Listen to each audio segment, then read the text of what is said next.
Success stories and interviews with game changers and thought leaders who have overcome both in life and in business. Welcome to Vertical Momentum. Hey guys, I just want to let you know about an amazing company, an amazing product that we use in our home every day. The company is Balish Woodwork. It is owned by my friend Kurt Balish. He makes homemade woodworks. And for my wife, which you know I love and adore, last Mother's Day, I got her a homemade cutting board made by Kurt. And it is the only cutting board that we will use in our home. So if you guys love homemade woodwork and you would love to make a piece, maybe for your wife, maybe a chessboard, maybe something special for your home, definitely check out balishwoodworks.com. Tell them that Richard and Vertical Momentum sent you guys. Have an amazing day. Remember, Vertical Momentum, the only way to go is but up. All right, brother. Now we're cooking with oil. How are you doing, my friend? Fantabulous. Awesome. Guys, welcome to another episode of Momentum. I'm your host, Richard Kaufman, also known as the Comeback Coach. Guys, this is going to be a great episode. I got a lot of questions to ask, and I'm so blessed that this gentleman is coming to talk to us. Two-time author, got some amazing books on Amazon, world-renowned speaker, and just changing the world. And I got so many questions to ask. So, Doc, thank you for coming on. And this is going to be life-changing. So how are you doing today, my friend? Doing fantastic. Great to be here, Richard. You know, and now I have, since I knew we were going to talk, I just started doing a lot of research on a lot of different things, listening to a lot of different doctors on different things. So how did you get involved with the whole working with people with diabetes? How did that come about besides just being a regular doctor? Yeah, well, my aunt Lily died of diabetes complication when she was only 34 years old. And I was 18 when that happened. So that's what set me on this path of wanting to develop a program that can actually reverse diabetes.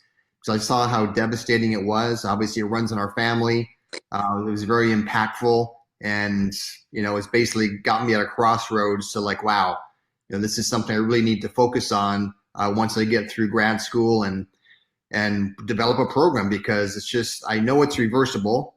And I just had to do my own research on it over a lot of years to create a really simple, user-friendly program that people could follow. So the same thing didn't happen to other people that happened to my aunt. So that's really why I got into this. So it's a family affair. And, like I said, I'm a type 2 diabetic for the last almost 20 years. And I was listening to my friend Ed Milet had an amazing doctor on yesterday, and he was talking about diabetes and insulin, and I was in the health and fitness industry for so many years, and I knew so many bodybuilders that would actually use insulin and to get bigger, and I never put the two together till yesterday morning when he started talking about how the heart muscle will start getting bigger. All these other organs start getting bigger when you start taking insulin. So it's not really as healthy as you would think. But instead of people changing their diets, they rather just take a needle that's eventually going to kill them in the long run, Yeah, absolutely. I mean, obviously insulin, it's very toxic. Your body produces its own insulin, and that's what your body's supposed to use to regulate your blood sugar. You shouldn't have to take artificial insulin that's injected into your system. I mean, obviously there's going to be consequences to that. And as you said, people, unfortunately, we live in a society where, the healthcare field, it's all based on symptoms. And if you don't have any symptoms, that must mean you're healthy. And if you do have symptoms, take this medication to get rid of your symptoms, and now you're healthy again, where you're really not addressing the cause. And then as far as the bodybuilding field, that's kind of a cliche where there's, guys that want to get that edge, and they want to take the shortcut to building mass. So they'll take steroids or whatever else they think they can do to shortcut that normal process of just working out and developing stronger muscles. Yeah, and I knew a lot of guys, and they would get the bubble gut because when you're taking insulin and different stuff, it actually everything starts growing, including everything inside of your body also. So insulin is not exactly and what it's all cracked up to be, and I didn't get that until this interview I heard yesterday. So those were some of the kind of questions that I wanted to ask you. Is so if you have somebody that's like myself, 52 years old, um, di- diabetic, I had some vision issues. So how does a person like myself start to get healthy again? Because one time I was 50 pounds lighter and in the military and running 10 miles, and now living a sedentary lifestyle. So how does a guy like me start to get healthy again without having to be hopped up on all kinds of meds? Yeah, and again, that's kind of our society too now, right, Richard? As you said, I mean, we're very sedentary. And most people are sitting on their butts 16, 18 hours a day. They're not exercising, running around and playing like you and I used to when we were kids. It was like the parents like, get outside and play. Stop watching TV. So we just, we're burning off 8,000 calories a day as a kid. And so you got away with eating a lot of things that really weren't good for you. But because you're burning off so many calories, you never really got heavy. But then as we start getting older, we start getting more sedentary. You eat that same way and you're in trouble. So one of the biggest things and biggest tips people can do, Richard, and you as well, is just learning to stop eating when you're satisfied. And that's a trick that we teach our clients in our program, that most people, they overeat, not really intentionally, but they just keep eating. It's like, and my wife taught me this about 25 years ago. Like, we're sitting there watching a movie, and I'm just chowing down on some popcorn, this huge bowl of popcorn. I'm a big guy. I'm 6'2", weigh about 215. And she kind of elbowed me. She said, after me doing this for about a half hour, she said, "Are you even hungry anymore?" And I'm like, it kind of like hit me like a 2x4. I'm like, I hadn't even thought of it. It's like, you're watching a movie, you're into it, you're eating the popcorn, and you're kind of, you kind of forget. And I sat back, I'm like, no, I'm not hungry. She says, well, then why do you keep eating? I'm like, that's a really good point. So it just kind of trained me that most of us, we can ingest a lot more food way past the point of being satiated. So I train people now, Richard, that look, when you have a plate of food, eat half of it, stop for about literally 5 minutes, kind of push yourself away from the table and just sit there for a few minutes and then ask yourself, am I even hungry anymore? And for most people, they're not going to be hungry anymore. So then stop, right? Wrap it up, use it for a leftover. But that's one of the easiest tricks, is that most people, they just eat more than they really need to stay satisfied. Like, we don't want you to be dieting and be starving all the time, but most people eat way past the point, like I said, of being like, okay, I'm good, I'm full, I'm not hungry anymore, so let's stop. And that simple trick can be one of those things that just decreases the amount of calories you take every day. And that really helps when we have such a sedentary lifestyle like we do right now, because we're not burning off as many calories. So you know the rule, right? If you're eating more calories every day than you're burning off, you're gaining weight. If you're burning off more calories than you're eating, you're losing weight. So it's a real simple formula that people try and complicate. And that's one of the easiest tricks right there, to make sure you're not overeating and just eating those extra calories. But I think it's going totally against everything that we've ever been taught. Because like when we're children, you finish what's on your plate. Yeah. And if you do finish what's on your plate, you get to have more because you get to have dessert. Exactly. That's the reward for eating more than you really are need to. Yeah, it's just hilarious, right? Some of those old things that we had from our parents. So, yep, So you're do you exactly think right. that that gets into the subconscious and into because when you start thinking about having dessert, the serotonin levels in your brain get all excited. So it's kind of Yep. like I got to finish my plate so I can have. And I grew up in a big Italian family where there's always either pasta. Like yesterday Yeah. we had raviolis and meatballs, and then of course we have Italian desserts and snacks. Yeah. So, but I heard like this gentleman I was talking to yesterday, he said, even if you have a big dessert, if you go out, because now as weather's starting to get nicer, if you go for a 20 or 30-minute walk, it can really bring down your blood sugar. Is that correct? Oh, absolutely. Because again, the food that we eat, that converts to glucose, and that glucose is the fuel, just like filling up your gasoline tank in your car. So when you do exercise, it will burn off some of that fuel. But again, it still goes back to Richard, where if you're eating a full meal and you're satisfied, right, you're not hungry anymore, then why have dessert? If you want to have the dessert, then eat less of your main meal. So you're still not full yet, right, in quotations. And then you can have the dessert, and then now you're kind of satiated. Then you go for the walk, and that's a good idea. But most people, again, they eat more than they should for their meal. From what you said, psychologically, you got to clean your plate. They're starving children in China, so you can't leave anything on your plate. And then your reward is, let's have a big dessert, and now you're bloated. You feel like you want to take a nap because you're just, we all know this too, right? Digesting your food is one of the biggest sappers of energy in your body, is digesting food. That's why, Thanksgiving and Christmas and a lot of these big birthday parties, et cetera, you just overeat. And then you're basically just want to take a nap because your body's so exhausted from trying to digest all that food you just ate. So now, is it a myth that you should not eat before you go to bed? Or is that real, or is that a myth? Well, you can eat a little bit, but you don't want to have something big. So we always recommend, again, for our clients, have a little bit of protein. If you need something, if you really are hungry, have a handful of almonds or cashews or something like that. But don't have, a bowl of chips or popcorn or something that's very high in carbs, that's going to sit there and be hard to digest and convert to sugar while you're sleeping. You don't want that. So if you're going to have something, have a little snack. Again, it's just some nuts or seeds or something is the best snack before bed, if you really are hungry. But again, you always got to go back to asking yourself, am I really hungry? And most of the time, if you just drank a glass of water, 8 ounces, all of a sudden you're not hungry anymore. So that's another trick that people can use. It's all about just sort of tricking your mind, because your body will say, oh, I'm hungry. Okay, but am I really hungry for food, or is it just like, got some water and I'm good to go? So there's little tricks like that you can use where you're not doing any kind of a fad thing where you're taking supplements to try and suppress your appetite or some crazy things out there. It's just knowing how the body's physiology works. Now, when I used to get ready for bodybuilding shows and stuff like that, I would actually drink a protein shake before I would eat dinner, because this way I knew I was full. And, and I think the protein helped me a little bit to not want to eat as many carbs.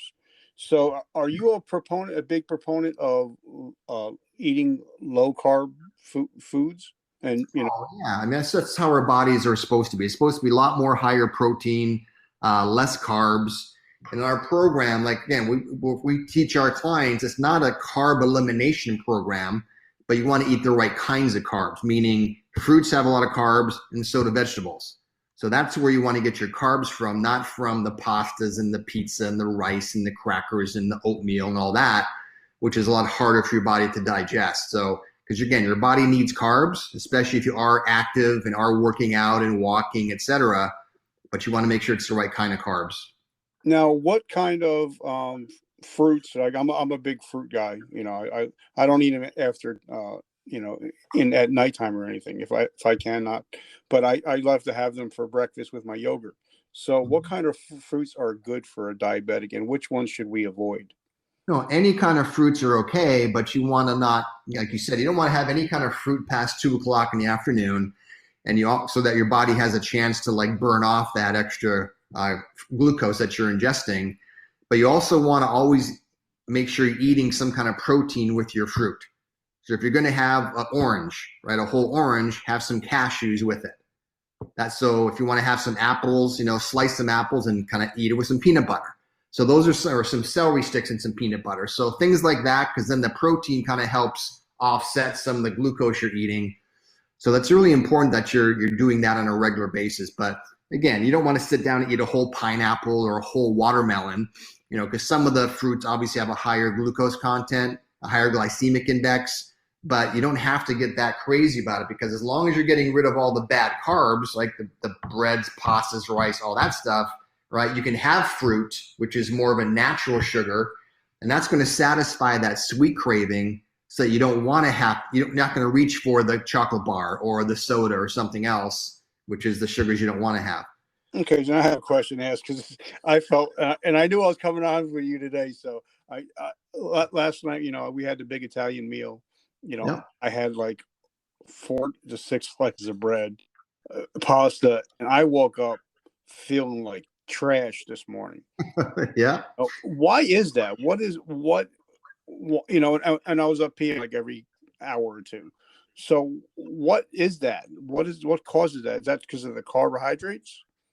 Well, again, it's two things. The high carbs, obviously, right? That's very hard for your body to digest, right? When you eat a little, again, two things. If you're overeating, right, that's going to make it hard because now your body's working overtime to digest the foods, like I mentioned before, right? It takes a lot of energy to digest food. And that's why if you just eat fruits, vegetables, and meats, it's a lot less energy required to digest those foods than it is a big high carb meal. So it's two things, right? You overate, most likely, right? Because now your stomach feels bloated, so it's got to try and digest all that. And the carbs itself, there's probably some dairy in there as well, maybe some cheese or whatever with it, or some butter, that kind of stuff. And that's very hard to process and digest. So it all goes back to, sapping the energy because you're feeding your body not the optimal foods. And especially if you do that like at dinner time, then then what do? You sit around for the next 3-4 hours before you go to bed, then you sleep, and now your body's bloated. And that can cause constipation as well. And the constipation can actually cause a lack of energy. So yeah, it's just the only good thing about that, Richard, is it tastes great going down, but then the next morning, like, I feel like I need to sleep another 5 hours. Yep. And like I said, today I was totally zapped, but like for the rest of the week, I was eating clean and my energy was up, and I was walking every day, and I was feeling like I could conquer the world. And then I woke up this morning and I was like, I haven't taken a drink in like 32 years, but I felt drunk this morning. I'm like, this is not good. Let me talk to the doc about this.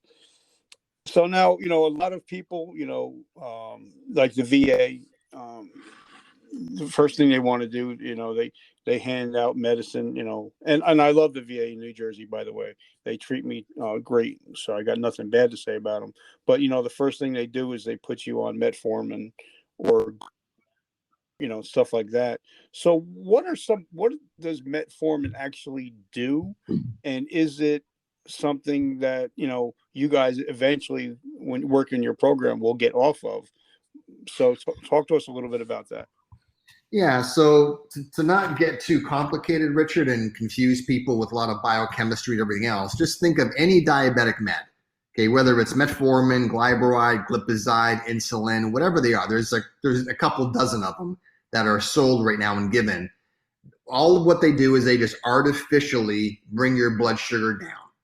That's all they're designed to do, because as a diabetic, your blood sugar is too high, right? Because you're eating too many high carbs, sugars, et cetera. Your sugar stays high, and then your body becomes resistant to your own insulin.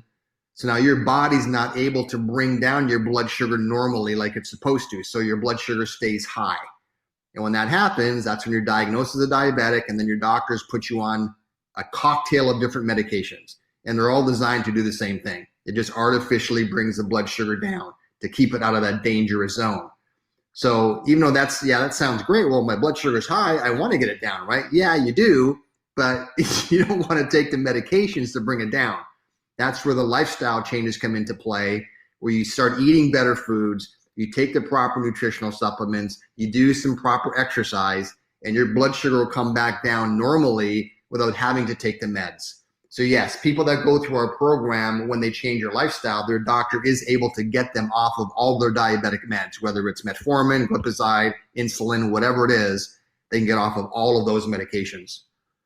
Okay, now I'm going to ask, because I'm thinking, as I've been in the health and fitness industry for, was in 32 years, that I'm sure you have a lot of haters, especially because it's such a big industry. So talk to us about some of the haters that you've got, because, a lot of people are like, a lot of doctors, that's where they make a lot of money off of the prescriptions and stuff like that. So I'm sure you've had a lot of kickback on this. Yeah, well, ironically, Richard, we don't get too much, because just for the fact that we never say we're curing diabetes, because you can't cure it.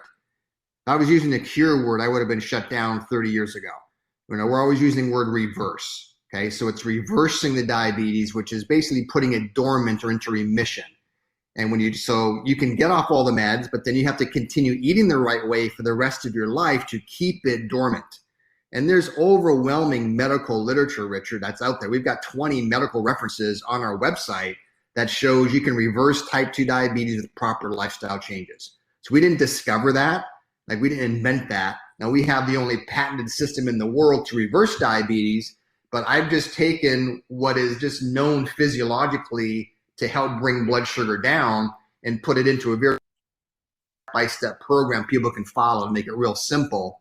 And that's why, again, we don't get very many haters, because we also are not stealing patients away from their doctor. So they're always under the care of their doctor. We just help coach them through the lifestyle change. And when the blood sugar starts dropping, Richard, their doctor is more than happy to start reducing the dose of the medications. They just have to have that objective evidence to do it safely. And that's what we do. So that's why we don't really get a lot of the haters, ironically. And again, only about 10% of people that ever hear what they have to do to reverse their diabetes in our program ever do it. So we're not going to be putting big pharma out of business either. So I don't really have a target on my back from them. So 90% of diabetics are probably still going to keep taking their meds forever because they don't want to make the lifestyle changes necessary. So that's kind of how it works. Okay, so now how long does it take for a person, say, like once they get on your program, how long does it take to the blood sugar to actually start lowering? Is it a quick thing, or does it take a little while till the body starts adjusting? No, that's the great thing about it, Richard. Once you join our program and you stop eating the wrong foods and you start taking the proper supplements, doing a little bit of exercise, your blood sugar comes down very quickly the very first day. Because again, it's just physiology, right? You stop eating the wrong stuff, take the right supplement, do the proper exercise. The only thing that can happen physiologically is your blood sugar comes down. It's predictable. It happens with everybody, regardless of how long you've been a diabetic, how much overweight you are, your age. It doesn't matter. If everybody in the family's got it, nothing is going to stop it from coming down because it's physiology. And that gives people a lot of encouragement, because it doesn't take a month in our program to see results. Like, they literally see it the very first day. And literally within typically the first day or two, most people are able to reduce the dose of their meds because their doctor says, hey, your sugar's getting low, cut some of this. And that's what's really nice about it. So their doctor cuts the pills or the insulin like literally within the first couple of days once they start doing our program. Now, what is some, because I'm a big walker, I like to walk because I put in my earbuds, I listen to my podcasts, and it's very easy on my joints. So what are some of the best? I know, like, when I used to work out with weights, my blood sugar would drop a lot quicker.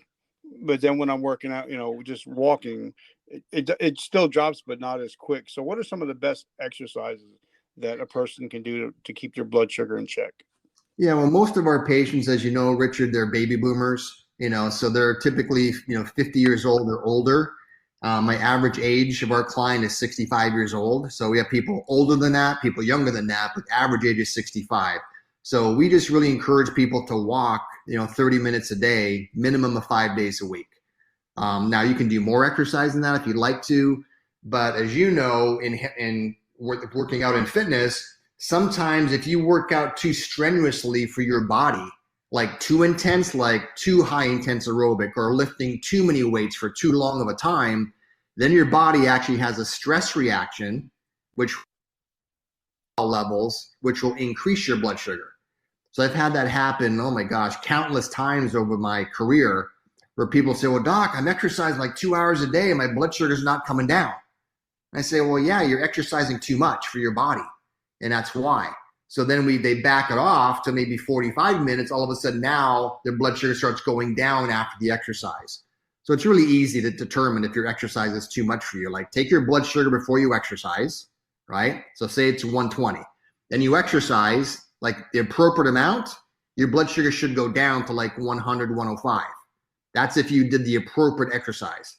Now, if your blood sugar goes up to 150, that means it was too intense for you. So you did maybe too much aerobic, too high intensity, lifted weights too strenuously, something like that. So everyone's body's different with that.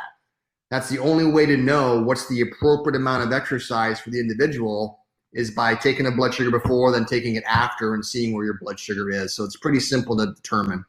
Okay, now I had some people that knew I was going to have you on, so they wanted to ask some questions.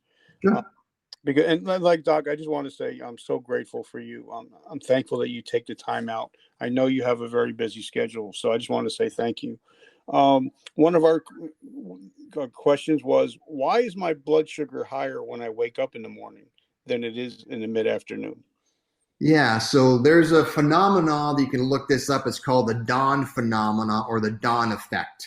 It happens in about 30% of diabetics where they go to sleep and say their blood sugar is 110 and they wake up and it's like 130. Even though they didn't eat anything and they're sleeping, their blood sugar is higher. So basically what happens is it's not supposed to happen like that, obviously. Your blood sugar should be lower in the morning, for the average person. So if you go to bed at, 10 o'clock and your blood sugar is 120, as long as you didn't eat a big carby meal, right? If it's 120, you should wake up, it should be lower, right? Because your body is still burning calories, et cetera, while you're sleeping. So again, this dawn phenomenon happens about 30% of people. And it's just an abnormality in the hormones, the way your body's producing cortisol. And it's just kind of swinging the pendulum too far over to where now it's like a stress reaction. And so again, the way to combat that is to make sure you're eating the proper amount of food and the proper kind of food throughout the day, having a normal exercise, like a half-hour walking, and that will actually normalize your hormone output while you're sleeping, and you're not going to have that happen anymore. So that definitely is something that's very common, but it can be fixed when you actually change the way your lifestyle is right now. Now, when is the best time to, obviously it's any time you're working out is a good time when you get to it, but is there a certain time that's been proven to be better or worse to work Just out? from the research that I've done, the best I've seen is in the morning when you wake up. That's where you're going to get you're more energetic at that stage. You can actually do it more. You're not going to be as fatigued if you wait till after 5, 6 o'clock, you've worked all day, et cetera. And plus the fact that you get it done in the morning too, Richard, then it's done. Where now nothing's going to interfere with it. It's, I'm too busy, I can't exercise now. So getting it done in the morning helps too. But I always like exercising in the morning. And this is the physiological benefits of that as well, is that now your day is starting off with the metabolism kind of more ramped up. And so now even if your rest of your day is kind of sedentary, you still got the metabolism sort of burning, throughout the rest of the day because you've exercised in the morning. So that's what I've seen. Again, there's different schools of thought on that as far as what people think is best, but that's what I've seen over my 30-year career. Now, one thing, I did a lot of research on your company because, I'm the kind of guy, if I put something out there, I want to make sure that it's, the real deal. And I know that, Corbin Burnson and Marshall Falk would never be with a company that wasn't the real deal. So, how did you start the company and how did it grow to be so successful? Because I have a lot of people that are listening to this that are business owners. So how was some of the things that you did in order, to grow it to the company to what it is today? Yeah, well, again, I've been in healthcare for 30 years, and the first 18 years of my career, I built and sold 4 integrated medical practices where we had chiropractors, medical doctors, massage therapists, working under the same roof. And so I did that in Southern California. And at the time, I was still helping diabetics, but it wasn't solely focused just on that. And it was more just stop eating this, stop eating that. And it was kind of a sort of a generic program. So after those 18 years, I kind of reached the pinnacle of like, what, this isn't challenging me anymore. And I want to change. I want to do something that's more impactful, where it's really saving lives instead of just getting people out of pain, which is great. But there's a ton of people doing that. So I was tired of being like another Me Too company in wellness. My wife and I decided, let's make a change. And it was based almost 13 years ago now, Richard. We just got a blank sheet of paper and said, okay, I want to focus now 100% of our time just on type 2 diabetes reversal. So let's structure this. And so again, we've had a lot of coaching. We've been blessed to have a lot of coaching from some of the greatest coaches out there, from Jay Abrahams to Tony Robbins to Dan Kennedy to, I mean, you name it. I've been coached by them, gone to mastermind groups, read all the books.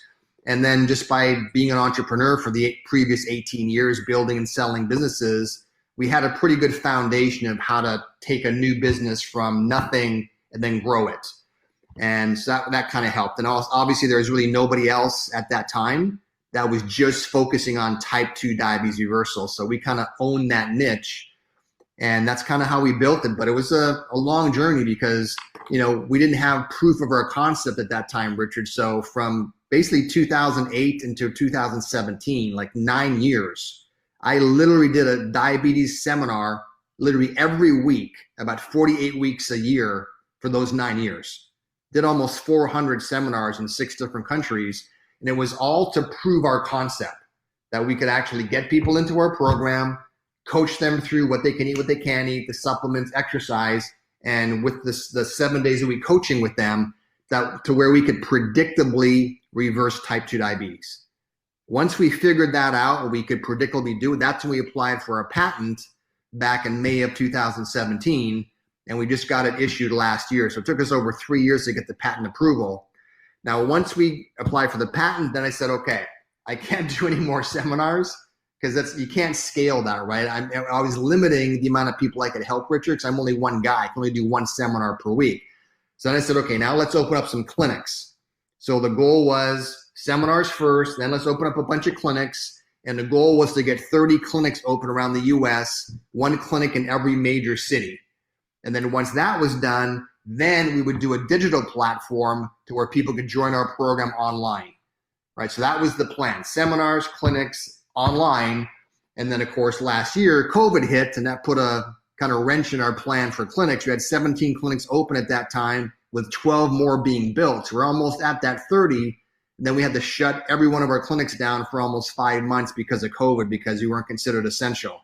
So that kind of knocked us off our path of the clinic model.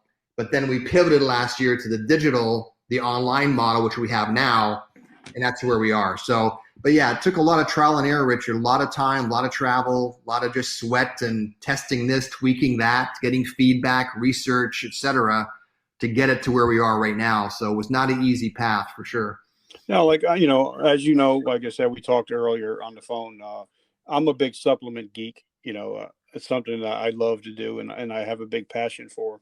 And, you know, some supplements, and because I don't want to talk about, you know, your brand, because, you know, we're not going to get into specifics because I want them to get in touch with you. But, you know, there's certain supplements like that I started using. I started, you know, taking a nitrous oxide booster, and it seems to give me a little bit more energy. It seems to open up my blood vessels a little bit more. So, you know, using supplements, are there some of the ways, you know, because as diabetics, you know, we damage a lot of our nerves and, you know, eyes and stuff like that. Are there some of the ways that we can actually start to heal by using some of your supplements?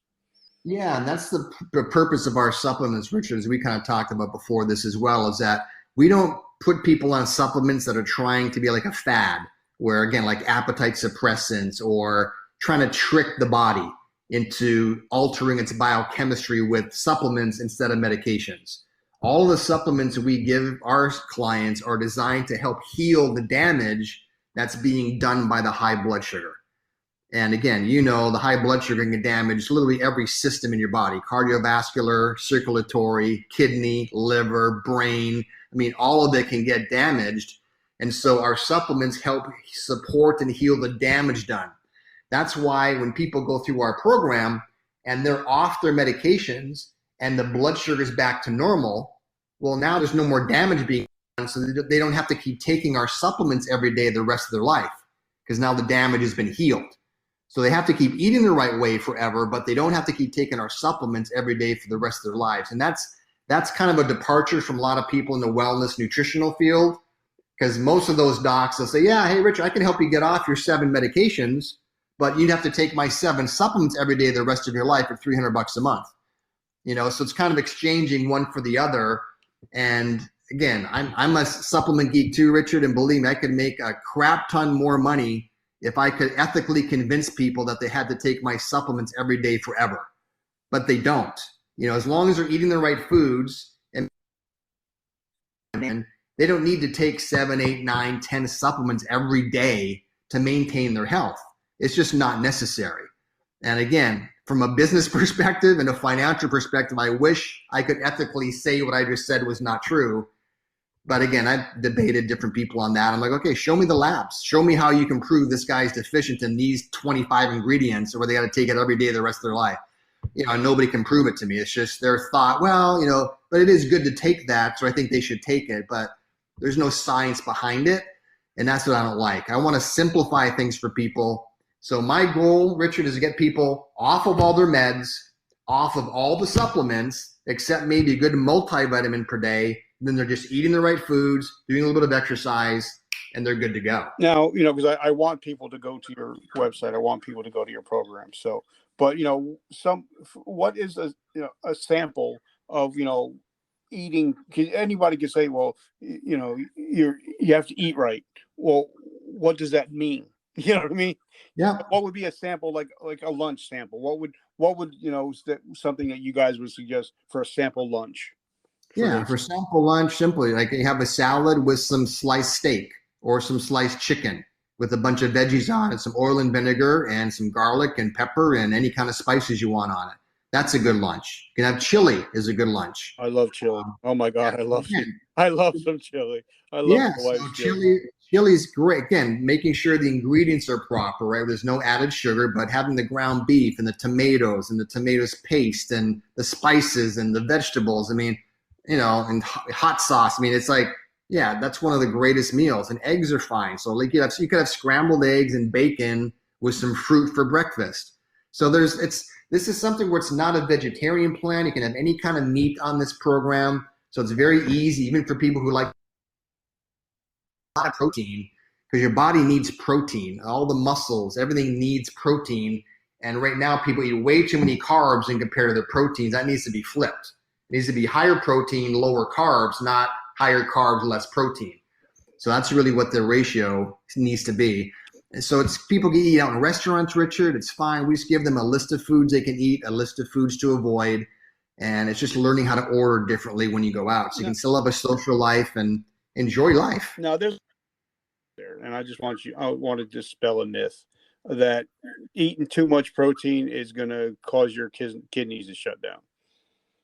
Is that a myth? It's a total myth. Kidneys do not shut down, Richard, because people eat too much protein. Most people's kidneys shut down because they're taking too many medications every day. That's the number one cause of kidney failure is medications. And that's why diabetes is the number one cause of kidney failure. But what is it about the diabetes that causes the kidney failure? It's the medications that diabetics are taking. That's what causes the kidneys to fail. So it's not because of high protein. That's definitely a myth. And it's like a unicorn to see somebody eat so much protein where it overwhelms their kidneys and it puts them into stress. Because that's a unicorn when you see that happen, because most people don't do that. They're having more carbs and more fats and more sugars than they are protein. So it's very rare for that to happen. All right. So now talk to us about your program, how they can get the program, how they can get in touch with you, websites and all that stuff. Yeah. So again, our program is real simple, right? Again, we show people what they can eat and not eat. We provide nutritional supplements to take that we know work, and we give exercise recommendations. And again, walking 30 minutes a day, at least 5 days a week. And we give 7 days a week support from one of our support doctors. So it coaches people through the program. So it's like having a personal trainer there 7 days a week to help you, to hold you accountable, to make sure you achieve your goals. And the program links are either 2 months, 4 months, or 6 months long. It all depends on the severity of your diabetes. And that will be determined during a consultation. So we'll know exactly what program you need to go into. And then once you're in it, you just go through that process. Eat the way we show you, take the supplements, do the exercise. You're checking in with us at least once a week so we can coach you. As your blood sugar starts coming down, you call your doctor, your primary doctor, and they'll start reducing the dose of your medications until you get to the point where your doctor's got you off all your meds. And then once you're done with our program, you graduate, and then you don't have to take our supplements anymore, but you do have to keep eating the right way for the rest of your life to maintain it. And that's how it works. So it's a very, very simple, user-friendly process.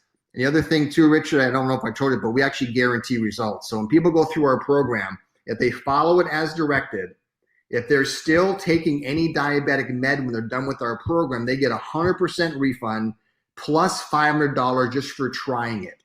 So that's how confident we are that we can reverse your diabetes, that we give that kind of a crazy guarantee.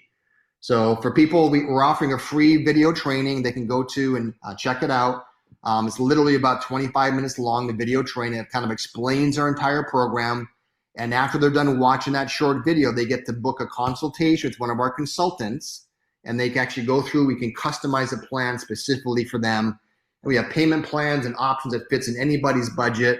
So it's very, very simple to do. So they can just go to this website at stopyourdiabetesfast.com. So stopyourdiabetesfast.com, and they can register for that free training. Okay. So now the last question I ask everybody, we live in a crazy world, we're still in New Jersey. We're still under COVID restrictions. So, we have a lot of parents, grandparents that are homeschooling kids, parents driving Uber just to put food in their kid's mouth. So if I ask somebody to do something in 7 days, they're pretty much not going to get to it. But if I ask somebody to take an actionable step in the next 24 hours to get help, they're more likely to do it. So if somebody is struggling with their health and their diabetes, what is something they can do in the next 24 hours to get some help? Yeah, well, obviously the first thing is go to that website, Richard, because it's literally just 25 minutes. If you really want to save your life and make this diabetes, a thing of the past, that's the first step. I mean, it's not even the length of time of a normal half-hour sitcom. I mean, it's literally 25 minutes. You watch it, and that'll kind of let you know whether or not you're a good fit for the program or not. If you really feel like, yeah, this sounds great, I want to do it, or no, I don't. So that's the first step, is definitely go to that website. And again, it's a free training, no obligation, and that'll explain and answer most of their questions. Then you get to have a free consultation and see if this is a good fit. But again, there's no reason, Richard, these people watching or listening right now as a diabetic to keep on living the way they are, living in fear of developing one of these severe complications, because it's all reversible. But just no one's teaching them how to do it. And so they think they got to keep taking these meds forever. It's just not true. Okay, now you have 2 books on Amazon. What are the names, and can they get it on Amazon and Amazon Kindle, or is it just on Amazon? I think it's Amazon. I think one of them's on Kindle as well. But yeah, one is called Send Your Doctor Packing, and the other one is called Imagine Living Without Type 2 Diabetes. So those are both there, kind of just reference tools. Obviously, books are not going to help you reverse any disease, but it's kind of a good reference tool to look at. So you can check it out on Amazon. Just type in Dr. Hawkins, and both the books will come up. So okay. Doc, I want to thank you for your time. This will go out in a couple of weeks. I'm so grateful for you just taking the time. And if there's anything I can ever do to help with your business, please let me know. Yeah, I appreciate it, Richard. Same here, man. Love to stay connected with you. Oh, definitely. And like I said, now that we're connected, this is where the relationship just begins. And what state are you in? I'm in Dallas, Texas. All right. So hopefully we'll come down there and be able to get together and maybe do some collaborations. Well, that'd be awesome. Look forward to it, man. All right, brother. Have an amazing week. Yeah, you too, Richard. Take care, man. God bless, buddy. You too. Take care. Bye. Hey guys, it's me, the Comeback Coach. I just want to tell you that I love Anchor. I have over 350 episodes on Anchor. If you want to have your own podcast on Anchor, let me know. First of all, it's free. Free. Also, there's creation tools that allow you to record and edit your own podcast where you don't even need an editor, which is good for me because I'm a low-tech redneck. And now you can even add songs on Spotify to your episodes. So the possibilities are endless for what you can create, whether it's musical analysis, your own radio show, or something the world has never seen before. Also, Anchor will distribute your podcast everywhere for you, including Spotify, Apple, Google, and many, many more. And you can make money from your podcast with no minimum listenership. So guys, if you are into podcasting, want to start your own podcast, definitely check out Anchor. Download the free Anchor app or go to anchor.fm to get started. Guys, I love you, and remember, vertical momentum. The only way to go is but up. Thank you for joining us today.